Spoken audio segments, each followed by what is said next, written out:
Harry Brecheen came close to being perfect for the Cardinals. 70 years ago, Brecheen opened the 1948 with 3 shutouts in a row, capping the stretch with a one-hitter. A left-hander, Brecheen followed consecutive shutouts versus the Cubs with a nearly perfect game against the Phillies. His scoreless streak reached 32 innings before the Pirates broke through with a run in the 6th inning of Brecheen's 4th start of the hot start. Brecheen, 33, made his first start of 1948 on April 23 against the Cubs at Chicago. He yielded 9 hits and a walk, but the Cubs stranded 9 and the Cardinals won, 1-0. Box score. A week later, on May 1, Brecheen got his second start, against the Cubs at St. Louis, and again held them scoreless. The Cubs got 6 hits and a walk, stranded 7 and the Cardinals won, 4-0. Box score. Facing the Phillies in his third start on May 8 at St. Louis, Brecheen was extra sharp. Using a mix of screwballs, curves and fastballs, he retired the first 20 batters in a row. With 2 outs in the 7th, rookie Johnny Blatnick, starting in place of slumping left fielder Harry Walker, was the batter. Brecheen got ahead on the count, 0-2, and decided to waste a pitch. "I threw one in the high, above his head," Brecheen told the Sporting News. Decisive call. Blatnick, a right-handed batter, swung at the ball and hit a high, slow bouncer along the third baseline, the St. Louis Post-Dispatch reported. Third baseman Whitey Karofsky fielded the ball on the foul line and fired across the diamond to first baseman Nippy Jones.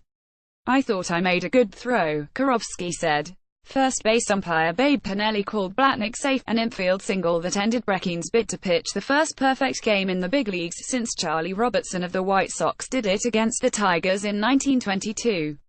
"I was aware Brecheen was pitching a perfect, no-hit game when the play came up, but if I had to call it again, it would be the same," said Pinelli. Blatnick was safe at first. "There was no doubt about that in my mind when I called the play." Difference of opinions. Though the Cardinals didn't challenge the call on the field, they were united in their belief Blatnick was out. Harry Brecheen, "I thought Blatnick was out at first, but, of course, imprejudiced." Whitey Karofsky, "From where I was standing, my throw appeared to have beaten Blatnick by a good margin." Nippy Jones, "I felt the ball hit my mitt while the base runner was still in the air. I was surprised when the umpire called him safe.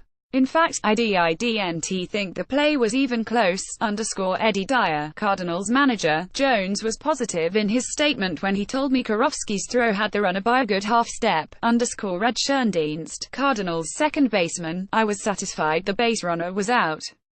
Throwing strikes. Blatnick was the only Phillies batter to reach base. Brecheen retired the last 7 in a row and the Cardinals won, 5-0.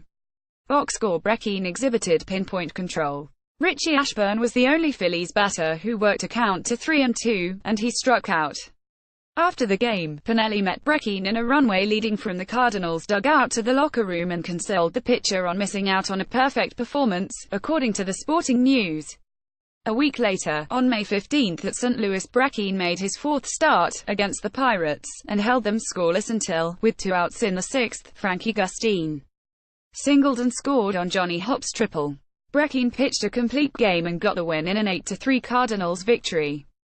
Brecheen finished the 1948 with a 20-7 record and led the National League in ERA 2.24, shutouts 7 and strikeouts 149.